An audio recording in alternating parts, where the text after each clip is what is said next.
Coach, congratulations on the win. Your thoughts? Well, as is the norm when we play Stanford, it's always a great match with players having to step up and make plays and grind, and every year we find ourselves in that situation with them. So we're thrilled with the victory tonight. We've got some great performances. I thought Megan was the offensive star of the night, and Allie really battled and did a great job. So I thought we had a nice game plan, and sometimes sometimes the ball rolls your way, and we had a real good effort tonight.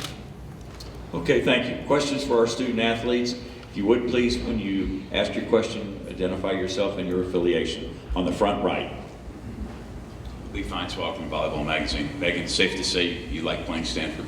Yes, I do. Yes, I do. Can you correlate and talk about the match early in the year and then this one tonight? I mean, those are by far your two biggest matches. Well, I think playing Stanford, there's a big tradition of Penn State Stanford that goes back way further than any of us have played. So coaches really instilled us that tradition that goes on, and it's a grind. Stanford's a great team. They're the #1 team in the country, and it's well deserved. I mean, the game we played earlier, we fought. It was a 5-game set that was a thriller that it could go either way until that 5th set. But tonight it was just about the 20 girls on the team, the coaching staff against the world, and that's what we took it as, and that's what we did.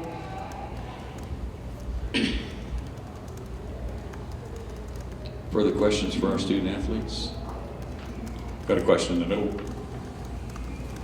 Luke McConnell, News9.com in Oklahoma City. Micah, what does it do for your offense when you have Megan being so consistent on the outside? I mean, she had 23 kills, 6, 6, 6, and 5 by set. How important is that for the offense for her to be consistent?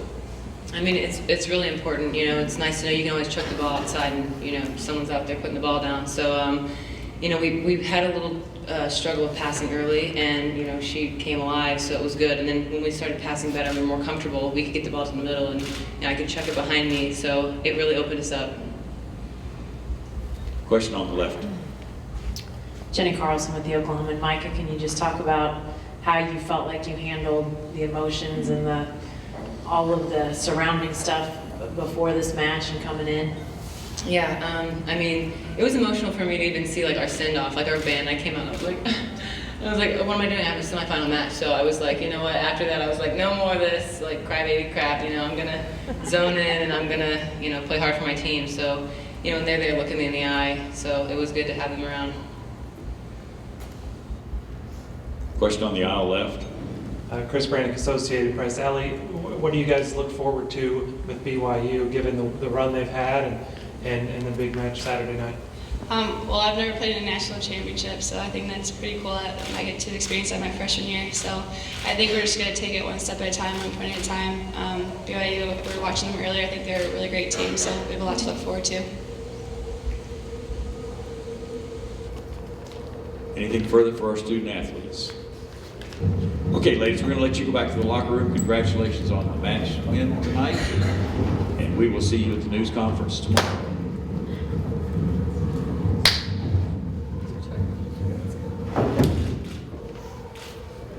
Okay, we're going to we have a question right here on the front right. What you just said, I didn't want to know. Historically, just because you have the frame of reference, what Allie did as a freshman tonight in the Final Four, is there anything super significant? Is it one of the great ones or whatever? I mean, she had big numbers. She played even better the first time we played Stanford. So yeah. But that wasn't the Final Four.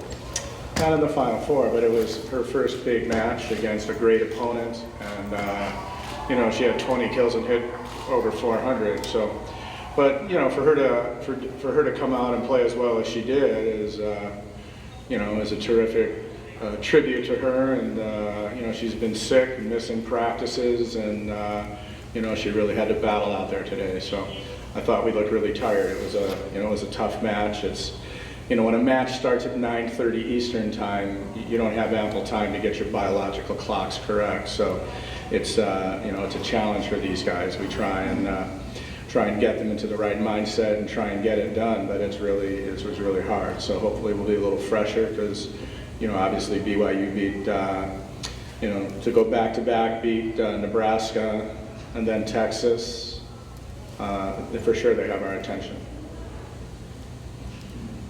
Got a question on the front left? Don Patterson from Volleyball USA. Russ, Megan Courtney has at times in the past been not completely consistent in big matches, and she was nails tonight. It seemed like she not only hit for a high percentage, but she kept the ball in when she could have hit it out in tough spots. Tell me a little bit about her progression this year as a big game player. Well, I mean, you know, she's been a key player in our program since she came in. You know, when she first came in, we had other hitters, so her responsibility was a little different. And even this year, maybe her responsibility wasn't to be the go-to hitter, but you know, she had a good rhythm tonight, took some great swings, had a lot of confidence. You know, she took a couple swings that I'm sure she'd like to take back.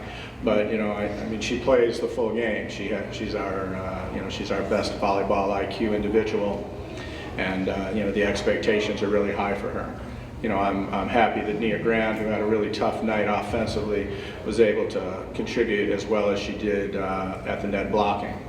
You know, it's I mean, Inky and Lutz are really good, and you know, both of them are hitting over 400 with you know, that's a veteran team, and you know, we really knew that you know, we had to battle in different positions and you know, try and get some points at certain times.